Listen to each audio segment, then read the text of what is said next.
श्रीराम समर्थ. गोपाल कृष्ण भगवान की जय. ज्ञानेश्वर महाराज लिहितात, माळिये जेऊते नेले, तेऊते निवांतची गेले, तया पाणिया ऐसे केले होवा वेगा. माळी ज्याप्रमाणे ज्या आळ्याला पाणी लावेल त्याकडे कुरकुर न करता ज्याप्रमाणे पाणी आनंदाने तिथे वाहत जाते, किंवा एखादा रथ हा घोडे जिकडे नेतील तिकडे जसा जातो, तसा ईश्वर जे काही आपल्या आयुष्यात घडवेल त्याप्रमाणे होईल.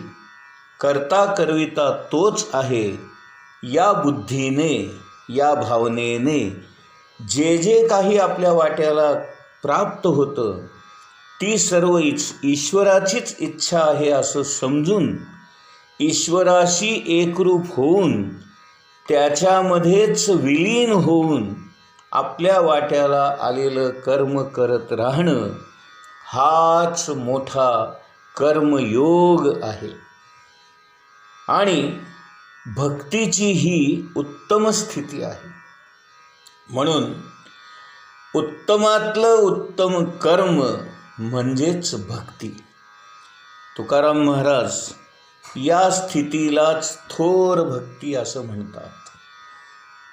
भक्ती याचा अर्थ भगवंतावर अनन्य प्रेम करणं आणि त्याच्याशिवाय या जगामध्ये अन्य काही नाही. तो ठेवील तसं, तो देईल ते, आणि तो ज्या परिस्थितीत ठेवेल ती परिस्थिती आपल्या हिताचीच आहे, कल्याणाचीच आहे असा भाव मनात ठेवून आपण वागणं म्हणजेच भक्ती होय.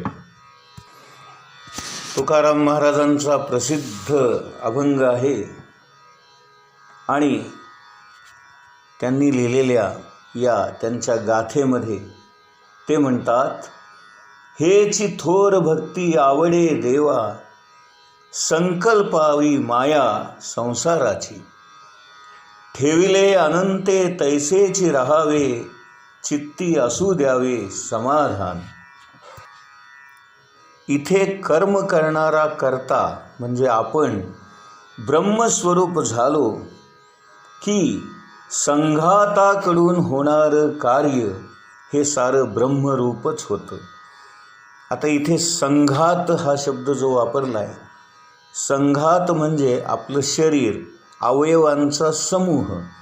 अवयवांच्या समूहाकडून जे काही कार्य घडतं किंवा जे काही कर्म घडतं ते सारं ब्रह्मरूपच होतं. का? कारण आपण स्वतः ब्रह्मस्वरूप झालेलो असतो. म्हणून कर्मयोग हे पर्वताचं शिखर आहे असं समजावं आणि गीतेला याच दिव्य कर्माबद्दल सांगायचं असतं. 4थ्या अध्यायामध्ये भगवंत अर्जुनाला सांगतायत ती ओवी ज्ञानेश्वर महाराज आपल्या ज्ञानेश्वरीमध्ये अशा प्रकारची लिहितायत. ते म्हणतात, हे अर्जुना, म्हणोनी ब्रह्मतेची कर्म, ऐसे बोधा आले जया सम, तया कर्तव्य ते नैष्कर्म्य धनुर्धरा.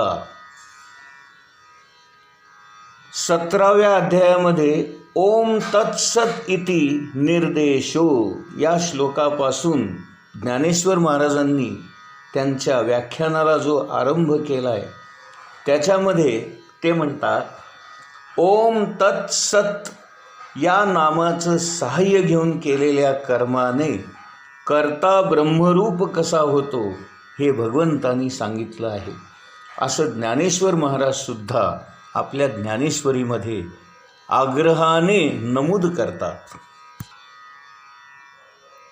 गीतेमध्ये कर्मयोगावर जे काही भाष्य केलेलं आहे त्याचं तात्पर्य हेच आहे की गीतेला जो योग सांगायचा आहे तो असा.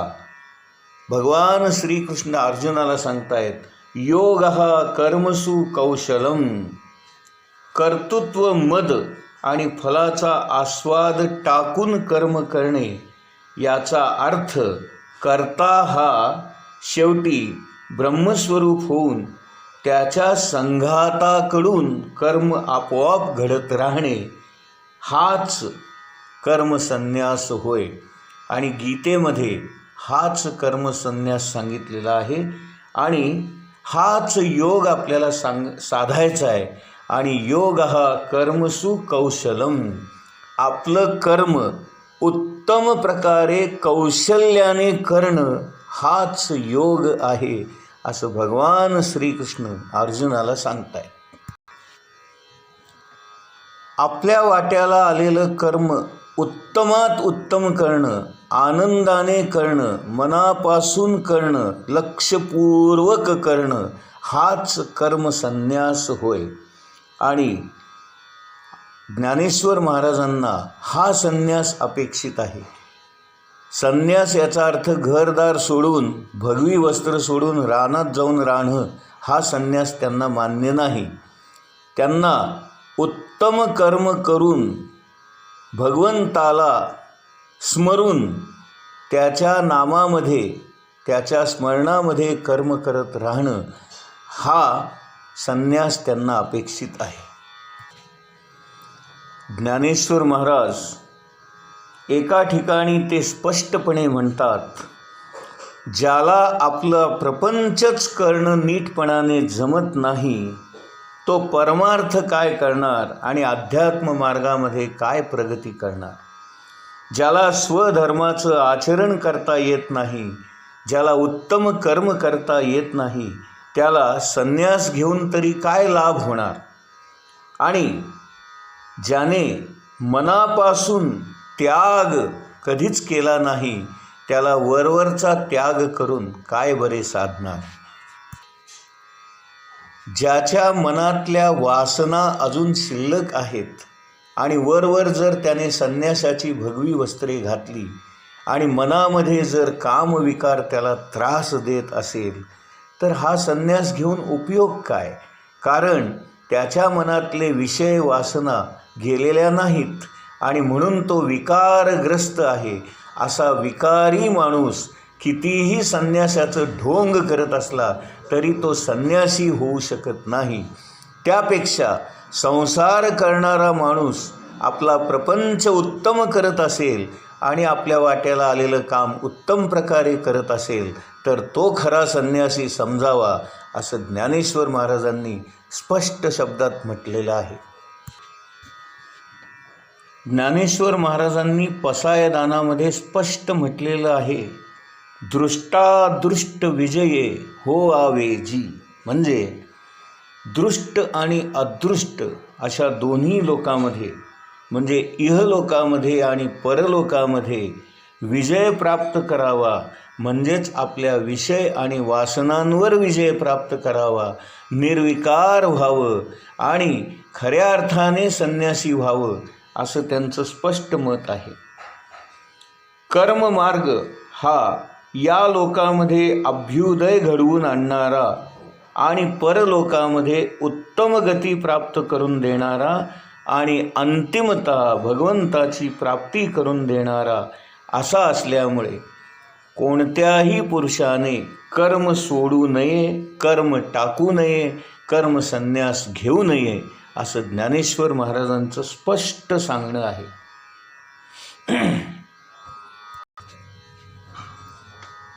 आता इथे तुमच्या मनामध्ये एक प्रश्न निर्माण होईल की भोग भोगणे जर सोडलं तर आपण जिवंत कसं राहायचं.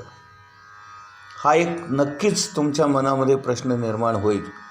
म्हणून ज्ञानेश्वर महाराज म्हणतात, भोग सोडणे याचा अर्थ अन्न पाणी सोडणं, कपडे घालणं सोडणं, घरामध्ये राहणं सोडणं या गोष्टी सोडायच्या नाही आहेत.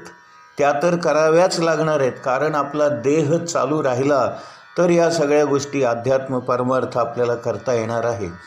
म्हणजे देहासाठी आवश्यक असणारे भोग आपल्याला भोगावेच लागतात. मग काय सोडायचं आहे?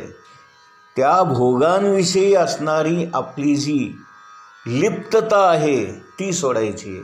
आपण त्या भोगामध्ये जे काही विलीन होतो आणि 24 तास आपण त्या भोगांचंच चिंतन मनन करतो आणि भोगांचंच स्मरण करतो, हे ज्ञानेश्वर महाराजांना मान्य नाही आहे. ते काय म्हणतात, मीपणा सोडा, माझं माझं म्हणणं सोडा, हव्यास सोडा, आसक्ती सोडा आणि भोगामध्ये गुंतून राहणं सोडा. हे सोडायचं. म्हणजे शरीराने भलेही भोग भोगू द्या, पण मन मात्र आपलं भगवंताच्या चरणाशी विलीन ठेवा. शरीराने काम आणि मनाने नाम, हा मंत्र सर्वच संतांनी आपल्याला दिलेला आहे. ज्ञानेश्वर महाराज म्हणतात, मीपणा सोडा, माझं माझं म्हणणं सोडा आणि मला हे हवं, मला ते हवं, हा हव्यास सोडा, हा आग्रह सोडा, ही आसक्ती सोडा. हे सोडायचं. कर्मयोगामध्ये हाच संन्यास महत्त्वाचा आहे. संन्यास याचा अर्थ आसक्ती सुटली पाहिजे. कुठल्याही गोष्टीमध्ये आपलं मन अडकून राहता कामा नये. हल्ली कसं झालं आहे, आपल्याला सकाळी उठल्यानंतर चहा प्यावा लागतो, नाश्ता व्हावा लागतो, जेवावं लागतं. या सगळ्या गोष्टींमध्ये आपली आसक्ती असते आणि आपण त्याची चवीनं चर्चाही करतो की आज काय नाश्त्याला, जेवायला काय आहे, भाजी कुठली आहे, अजून काय आहे, गोड पदार्थ कुठला.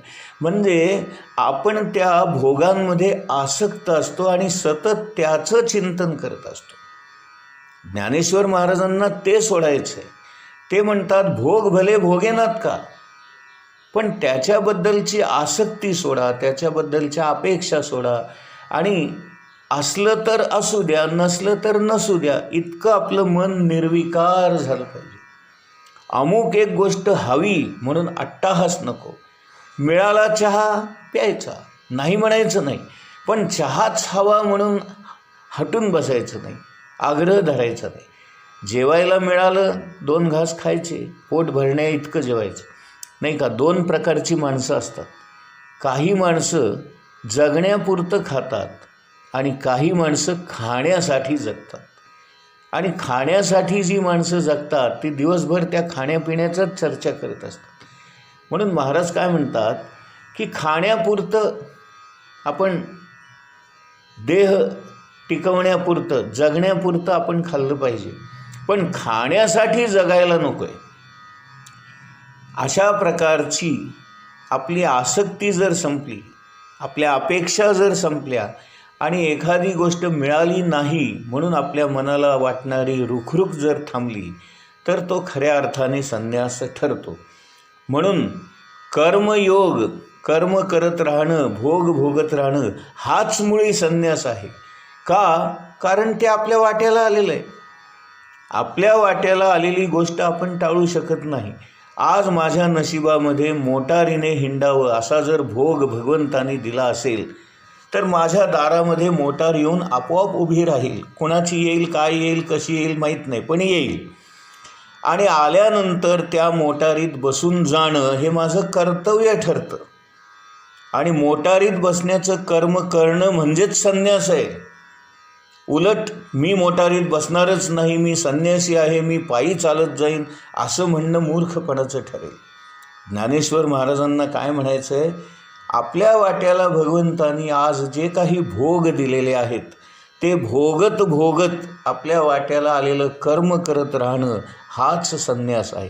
संन्यास म्हणजे सगळं सोडून बाहेर जायचं, घरदार बायको मुलं सोडायची आणि बाहेर जाऊन एकट्याने राहायचं, रानावनात भटकायचं, भगवे कपडे घालायचे, अशा अर्थाचा संन्यास त्यांना नको आहे. ज्ञानेश्वर महाराज आणखीन एका गोष्टीचा आग्रह धरतात. ज्ञानी पुरुषाने, म्हणजेच ज्याने भगवंताची प्राप्ती करून घेतलेली आहे अशा प्राप्त पुरुषाने स्वतः कर्म करून, स्वतः आचरण करून मगच जगाला मार्गदर्शन करावे असा आग्रह ज्ञानेश्वर महाराजांचा आहे. ते म्हणतात, विशेषे आचरावे लागे संती. जे कोणी संत आहेत त्यांना आपलं आचरण हे विशेष ठेवावं लागतं. त्यांना सर्वसामान्यांप्रमाणे आचरण करता येत नाही. त्यांना काही बंधनं पाळावी लागतात, काही त्यांना निषिद्ध कर्म असतात, काही अगदी आवश्यक कर्म असतात. या सर्व गोष्टींचं भान ठेवून त्यांना वागावं लागतं. पुढे ज्ञानेश्वर महाराज म्हणतात, जरी ज्ञानप्राप्ती झाली तरी ज्ञान प्राप्त झालं आणि जरी तो मुक्त झाला तरी त्याच्या शरीराकडून, संघाताकडून कर्म होतच राहणार. कारण कर्म केल्याशिवाय आपलं जगणंच निरर्थक होईल. आपलं पूर्व प्रारब्ध जोपर्यंत शिल्लक असतं तोपर्यंत शरीराकडून कर्म घडतच राहतं. शरीर जोपर्यंत पडत नाही, आपल्या शरीरातून जोपर्यंत प्राण निघून जात नाही तोपर्यंत आपल्याला कर्म करणं भागच असतं. आणि हे सारे पूर्वजन्माचे संस्कार घेऊनच आपण जन्माला आलेलो असतो आणि त्या पूर्वजन्माच्या संस्काराप्रमाणे, आपल्या मागच्या कर्माच्या फळाप्रमाणे आणि त्या भोगांप्रमाणे ते भोग आपल्या वाट्याला येतात आणि ते सर्व भोगून संपेपर्यंत आपला देह शिल्लक राहतो. ज्या क्षणी आपले भोग भोगून संपतात त्या क्षणी आपल्याला मृत्यू येतो.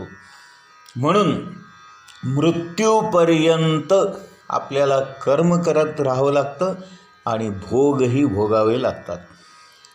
गोपाल कृष्ण भगवान की जय.